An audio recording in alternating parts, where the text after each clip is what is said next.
अस्सलामुअलैकुम।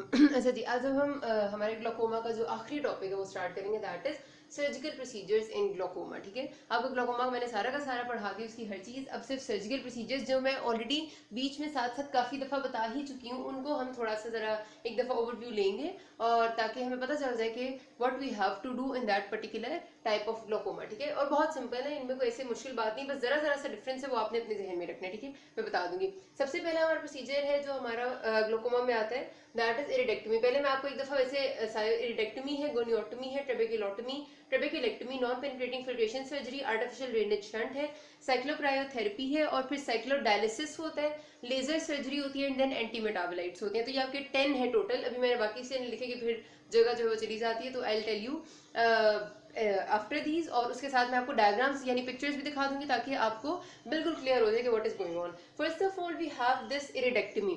अब इरिडेक्टमी में हमने क्या करना है, देखिए iri means iris, and ectomy जहां भी आता है तो इट मींस के हमें कहीं ना कहीं पर काटना है। अब ग्लोकोमा में हमारे पास दो एक्टिव इश्यूज चल रहे थे, मतलब एक्टिव इशू सबसे बड़ा हमारा इंट्राओकुलर प्रेशर का रेज होना था, और हमने कहा था कि इसको हमने किसी तरह कंट्रोल में लाना है। ठीक है, हमारी अगर ड्रग्स के बाद कंट्रोल नहीं होता तो हम एक काम ये कर सकते हैं कि अगर ये हमारा लेंस है, ये आयरिस है, ठीक है, तो सॉरी आयरिस ज्यादा जुड़ गई, ठीक है, ये आयरिस है, ये पीछे सिलियरी बॉडी बनी हुई है। तो अगर हम ये करें कि हम इस एक आयरिस में हल्का सा होल कर दें, ठीक है, अगर हमारे पास स्पेशली एंगल वो वाला ग्लोकोमा है जिसमें आपका ये जब आपका यहाँ पर आके चिपक जाता है आयरिस आपके लेंस के साथ, और उसकी वजह से प्रेशर इंक्रीज होता है और आयरिस बॉम्ब भी होती है, और यहाँ पर आके एंगल बंद हो जाता है। या फिर आपके पास वो वाला टाइप ऑफ ग्लोकोमा है जिसमें आपका ह्यूमर सही फ्लो नहीं कर पा रहा, तो जो भी मसला हो, अगर आप इस तरह आयरिस में एक होल कर देते हैं तो आपके एक्वस ह्यूमर की फ्लो का रास्ता यहाँ पर भी हो जाता है।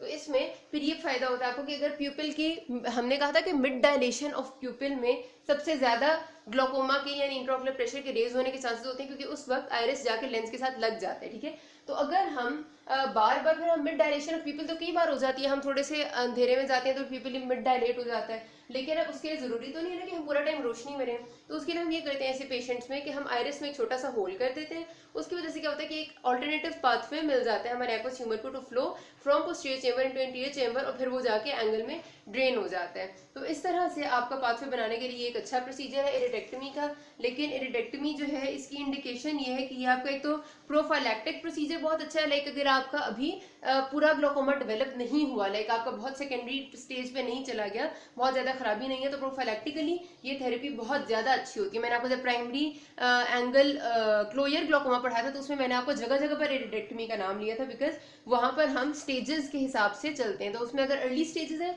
We can go up with this procedure. ठीक है, अच्छा उसके साथ साथ हमारे पास ये वही बात है कि प्रोफाइलैक्टिकली एलिवेट नहीं हो रहे थे इंट्राओकुलर प्रेशर को, ना हमें अंदाजा हो गया कि भाई आईओपी हमारे एलिवेट होने वाले, इंट्राओकुलर प्रेशर एलिवेट होने वाले, हमने फौरन से ये कर दी, और हम साथ वाली आई में भी ये प्रोसीजर कर देते हैं, बिकॉज ये हार्मफुल नहीं है उस तरह, लेकिन ये आपके लिए फायदा जरूर दे देता है। ठीक है, तो आपने ये बात याद रखनी है कि कौन सा प्रोसीजर की इंडिकेशंस क्या है, क्योंकि आपको इंडिकेशंस एमसीक्यूज में आती हैं और अक्सर वाइवा में भी आपसे पूछ लिया जाता है कि कौन सी की इंडिकेशन क्या है। मोटा सा बस एक याद रखना है प्रोसीजर में हो क्या रहा है, दूसरी बात ये कि इंडिकेशन क्या है। अब ये प्रोसीजर बहुत सिंपल है, और इसमें क्या कंट्रोल हो रहा है, सिर्फ और सिर्फ इंट्राओकुलर प्रेशर का रेज जो है ना वो कंट्रोल हो रहा है थोड़ा सा, कि आपका पोस्टीरियर से एंटीरियर चेंबर में चला जाता है, तो इस वजह से this is prophylactically more good. ठीक है, early stages angle closure glaucoma में this is more good, late stages में नॉट एट ऑल।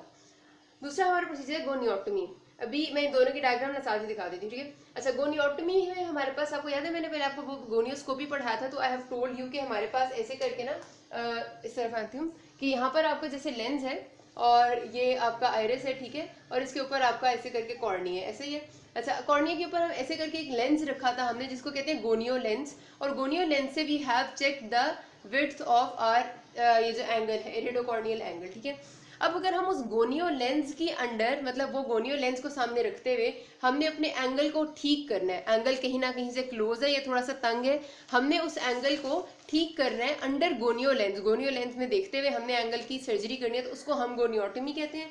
और सर्जरी में हम क्या करते हैं कि हम बेसिकली हमारे पास जो ये है ना नॉर्मल सपोज ये हमारा सारा रेगुलर मेशवर्क है, और इसके बाद छोटी सी श्लेम्स कैनाल है। तो हम एक छोटा सा रास्ता क्रिएट करते हैं यहाँ से लेकर श्लेम्स कैनाल तक, ताकि आपका जो एक्वस ह्यूमर है वो आराम से ट्रेबेकुलर मेशवर्क से फ्लो करके श्लेम्स कैनाल में चला जाए, क्योंकि नॉर्मल ड्रेनेज तो यही है ना कि आपका एक्वस ह्यूमर जो है वो आता है इंटीरियर चैम्बर में, वहां से एक ट्रेबेकुलर मेशवर्क में, वहां से श्लेम्स कैनाल में, फिर एपिस्क्लेरल वेन्स एंड ऑल दैट। तो इसमें हमने कम्युनिकेशन क्रिएट करनी है, लेकिन इसमें जो हमारा मेन मकसद है कि हमने गोनियो लेंस के अंडर देखते हुए करनी है, ठीक है। इंडिकेशन इसकी क्या होती है कि आपको मैंने जब अभी मैंने इससे पहले वीडियो में आपको पढ़ाया है प्राइमरी इन्फेंटाइल ग्लोकोमा, तो उसमें हमने कहा था जब कॉर्निया क्लियर होगा, जब कॉर्निया हेजी नहीं होगा, बिकॉज अब इसमें देखिए कॉर्निया का क्लियर होना क्यों जरूरी है, गोनियो लेंस हमें कॉर्निया के ऊपर रखना है। अगर कॉर्निया हेजी या क्लाउडी होगा तो हमें गोनियो लेंस से कुछ नजर आ ही नहीं सकता, तो उस केस में हम ये गोनियोटोमी कभी भी परफॉर्म नहीं कर सकते। अगर आपसे कोई वाइवा में पूछता है एमसीक्यूज में, this is very very important कि आपका एक थर्ड स्टेज या fourth stage primary infantile glaucoma था, जिसमें कॉर्निया डेफिनेटली क्लाउडीनेस हो जाती है, कॉर्नियल एडिमा हो जाता है। अब कॉर्निया ही एडिमा वाला होगा, यहाँ पर सारा भरा हुआ होगा, तो it is impossible to see anything inside, so we are not able to perform this goniotomy. तो इन दैट केस हम क्या करते हैं कि फिर हम कोई और ऑल्टरनेटिव प्रोसीजर में करते हैं, इस वजह से इसको आपने प्राइमरी इन्फेंटाइल ग्लोकोमा में इस्तेमाल करना है, but when cornea is clear, ठीक है। अब इसके डायग्राम देखते हैं। अब इस डायग्राम में आप देखिएगा इन्होंने कितना अच्छा सा इसमें इलस्ट्रेट किया हुआ है। आप सिंपली इसको देखिए कि ये गोनियो लेंस उन्होंने ऊपर रखा हुआ है, या कोई कॉर्निया है, ठीक है। गोनियो लेंस में देखते हुए उन्होंने यहाँ से एक माइक्रो हुक डाली है, एंड ये आपका ब्राउन वाला आइरिस है। आइरिस के इधर कोने पे वी हैव आवर एंगल और ट्रेबेकुलर मेशवर्क, और ये जो रेड वाला छोटा सा इधर दिखाया इन्होंने इस लेंस के नाल, तो सिंपली इस हुक से उन्होंने इसको जरा सा इस जगह पर से ना पिंच करेंगे तो ट्रेबेकुलर मेशवर्क थोड़ा सा खुल जाएगा और एक रास्ता क्रिएट हो जाएगा आपके लेंस के नाल, और सिंपली ये प्रोसीजर हो जाता है। अच्छा, जो इरेक्टोमी वाली डायग्राम थी वो ये भी इतनी अच्छी क्लियर डायग्राम नहीं, बट स्टिल ये आपका ब्लू वाला जो है ना सारा, दिस इज आइरिस। तो सिंपली क्या कहते हैं कि आइरिस में छोटा सा यहाँ हमने सुराख किया ताकि एक्वस ह्यूमर इजीली फ्लो कर ले, ठीक है। This is not a very good diagram, but still आपको समझ तो आ गया होगा। अच्छा गाइज, अब हमारा जो तीसरा प्रोसीजर है दैट इज ट्रेबेक्युलोटमी। अब ट्रेबेक्युलोटमी में क्या है, सिंपली इसमें हमने ये करना है कि हमारे पास एक डिवाइस होती है, एक इंस्ट्रूमेंट होता है जिसको हम कहते हैं ट्रेबेक्युलोटोम, ठीक है जी। ट्रेबेक्युलोटोम नाम से पता चल रहा होता है। अब इस ट्रेबेक्युलोटोम से हमने क्या करना है, ये हमारे पास लेंस है, दिस इज योर आइरिस, और ये आगे कॉर्निया है, ठीक है जी। मैंने आगे से फ्रंट व्यू बनाया है। तो इसमें ट्रेबेक्युलोटोम को हम लेते हैं और हम बाहर की तरफ से श्लेम्स कैनाल में एंटर होंगे सबसे पहले, ठीक है। श्लेम्स कैनाल में, श्लेम्स कैनाल से हम आएंगे ट्रेबेकुलर मेशवर्क में, उस ट्रेबेकुलोटोम से मतलब हम एंटर हुए, ट्रेबेकुलोटोम को हमने श्लेम्स कैनाल में एंटर किया, फिर हमने ट्रेबेकुलोटोम को ट्रेबेकुलर मेशवर्क में एंटर किया, और उससे हमने ट्रेबेकुलर मेशवर्क को कुछ ब्रेक कर दिया, क्योंकि मसला वहीं पर था, मसला ट्रेबेकुलर मेशवर्क में था जिसने एंगल को ब्लॉक किया हुआ था, जिसने बंद किया हुआ था। तो हम ट्रेबेकुलोटोम को श्लेम्स कैनाल के रास्ते से अंदर लेके आए, हमने ट्रेबेकुलर मेशवर्क को ब्रेक किया और एक्वस ह्यूमर तक हम इस ट्रेबेकुलोटोम को ले आए। अब जब बीच में से हमने ट्रेबेकुलर मेशवर्क को ब्रेक कर दिया, तो मतलब ये कि एक्वस ह्यूमर का इंटीरियर चैम्बर से श्लेम्स कैनाल तक रास्ता खुल गया, तो अब एक्वस ह्यूमर आराम से यूं फ्लो करके चला जाता है। तो क्योंकि इसमें हम ट्रेबेकुलोटोम इस्तेमाल करते हैं और ट्रेबेकुलर मेशवर्क की ब्रेक डाउन करते हैं बाहर के रास्ते से एंटर होके, तो इसलिए हम इसको ट्रेबेकुलोटमी कहते हैं, ठीक है। अच्छा, इसकी इंडिकेशन समझ आ गया होगा, आपको कोई मसला हुआ तो आप मुझसे पूछ सकते हैं। और इसकी इंडिकेशन ये है कि आप कंजेनिटल ग्लोकोमा या फिर प्राइमरी इन्फेंटाइल ग्लोकोमा, जो भी मैं जिसका जिक्र करी थी, उसमें जब आपका कॉर्निया हेजी होता है, जब आप गोनियोटमी नहीं कर सके, तब आप ट्रेबेकुलोटमी करते हैं, ठीक है। अच्छा, अब अगला हमारा प्रोसीजर है ट्रेबेक्युलेक्टमी। अच्छा, ट्रेबेक्युलेक्टमी में आपने बेसिकली क्या करना है, आपको सबसे पहले जो आई का मेन सा स्ट्रक्चर है वो तो पता ही है ना, बस ये मैंने ड्रॉ किया, ठीक है। ये आपकी ब्लू वाली जो आपकी जनरल कोटिंग मतलब आई की सबसे आउटर मोस्ट है, जिसमें आगे कॉर्निया है, पीछे आपका स्क्लेरा हो जाता है, यही है ना, ठीक है। अच्छा, उसके बाद हमारे पास आपको पता है कि इंटीरियरली जैसे ही कॉर्निया खत्म होता है तो साथ ही कंजक्टाइवा स्टार्ट हो जाता है, और फिर वो कंजक्टाइवा आपका जितना आई को लाइन करता है उसको हम कहते हैं बल्बर कंजक्टाइवा, फिर उसका फॉर्निक्स बनता है, और फिर वो आपकी आईलिड को लाइन करने लग जाता है, जिसको हम कहते हैं पैल्पेब्रल कंजक्टाइवा, ठीक है। तो पैल्पेब्रल ये वाला बल्बर ब्लैक में जो बना हुआ है, ब्लैक वाला ये वाला बल्बर है, ये पैल्पेब्रल है, और यहाँ पर फॉर्निक्स बन गया। तो ये तो आपका कंजक्टाइवा होता है। आगे आपका ये सारा कॉर्निया है, जिसके मजीद ऊपर कुछ भी नहीं होता, और पीछे इसके ये ब्लू वाला स्क्लेरा है। फिर ये जैसे ही आपका कंजक्टाइवा खत्म होता है तो स्क्लेरा की कवरिंग एक और होती है जो ग्रीन कलर की मैंने शो की हुई है, that is known as your capsule या टेनेंस कैप्सूल इसको कहते हैं, ठीक है। अच्छा, अब हमारे पास अगर हम ये करें, एक ये जो हमारा टेनेंस कैप्सूल है ना, इसके और स्क्लेरा के दरमियान में ये जो स्पेस है इसको सब टेनेंस स्पेस कहते हैं, और दूसरी जो कंजक्टाइवा के नीचे और स्क्लेरा के दरमियान में स्पेस है इसको सब कंजक्टाइवल स्पेस कहते हैं, ठीक है जी। अच्छा, अब हमारे पास ये लेंस है, सपोज करते हैं यहाँ पर वी हैव आवर आइरिस पड़ा हुआ। अगर ऐसा हम कर लें, हमारे पास इंट्राओकुलर प्रेशर बाकी तरीकों से कंट्रोल नहीं हो रहा, तो हम ये कर लें कि हम एक आर्टिफिशियल रास्ता क्रिएट कर दें between this interior chamber and subconjunctival space. या तो ये हो सकता है या फिर between this interior chamber and subtenon space, यानी एक रास्ता हम इधर या तो क्रिएट कर दें या हम रास्ता इसके दरम्यान में क्रिएट कर दें ताकि आपका aqueous humour directly in spaces में चला जाए और इन स्पेसेस को फिर जो वेन्स ड्रेन करती हैं वो उनमें चला जाएगा। तो इस प्रोसीजर को हम कहते हैं ट्रेबेक्युलेक्टमी, कि हमने बिल्कुल ही ट्रेबेक्युलर मेशवर्क को एक्टमी यानी उसको निकाल दिया बीच में से कहानी के। पिछले वाले में हमने क्या किया था, ट्रेबेक्युलोटमी में हमने ट्रेबेक्युलर मेशवर्क को ब्रेक किया था, तोड़ा था विद ट्रेबेक्युलोटोम। इसमें हम क्या करते हैं, इसमें हम ट्रेबेक्युलर मेशवर्क को बिल्कुल कहानी किस्से से बाहर कर देते हैं और हम डायरेक्ट रास्ता बना देते हैं, एक और फिस्चुला क्रिएट कर देते हैं। आप समझे, फिस्चुला का पता है ना आपको, एबनॉर्मल कनेक्शन होता है फिस्चुला, तो हम फिस्चुला क्रिएट कर देते हैं between the aqueous humour and सब कंजक्टाइवल या सबटेनन स्पेस। ठीक है, अब ये तो इसका मैंने आपको जनरल ओवरव्यू दे दिया। अगर आप इसके डिटेल में स्टेप्स की बात करें तो सबसे पहले फिर we have to give of course की बात है एनेस्थीसिया।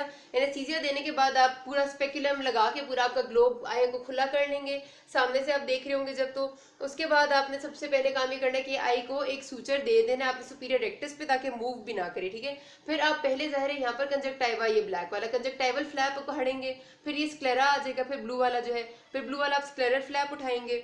उसके बाद आप डीप स्क्लेरोटमी करते हैं, यानी आप स्क्लेरा में एक होल क्रिएट कर देते हैं। ऑटमी का मतलब है होल बन गया, जो कि रास्ता बन जाएगा between the aqueous humour and subconjunctival space. ठीक है, ये कर लिया आपने, और फिर साथ ही आप कर देते हैं कि आप आयरिडेक्टमी भी कर देते हैं, यानी आयरिस में भी होल क्रिएट कर देते हैं ताकि आपका ये वाला भी मसला ना हो कि एक्वस ह्यूमर की जो फ्लो है वो भी कायम दायम रहे। ठीक है, उसके बाद आपने अगला काम क्या करना है, पहले आपको समझ आ गया ना मैंने क्या कहा कि पहले हमने स्क्लेरा का ये ब्लैक वाले का फ्लैप ऐसे ऊपर उठाया। ठीक है, फिर हमने क्या, सॉरी कंजक्टाइवा का, फिर हमने क्या किया कि उसके नीचे स्क्लेरा आ गया, फिर हमने स्क्लेरा के फ्लैप को ऐसे पीछे उठाया, तो दो फ्लैप्स उठाने के बाद यहाँ पर हमने स्क्लेरा में कर दिया एक सुराख ताकि रास्ता बन जाएगा, और फिर हमने उसके बाद हमने साथ आयरिस में भी सुराख कर दिया ताकि ये भी अपनी जगह पर ठीक रहे। उसके बाद हमने पहले क्या किया कि स्क्लेरल फ्लैप को अपनी जगह पर रखा, अब स्क्लेरल फ्लैप में सुराख होगा, ठीक है, वो सही नहीं होगा, और उसके बाद हमने कंजक्टाइवल फ्लैप को अपनी जगह पर पोजीशन किया इस तरह से। ठीक है, ये अब क्या हमारे पास जो रिजल्टेंट बना वो क्या बना कि हमारा आयरिस में सुराख है और हमारे स्क्लेरा में सुराख है, जिसकी वजह से अब ये रास्ता बना हुआ है,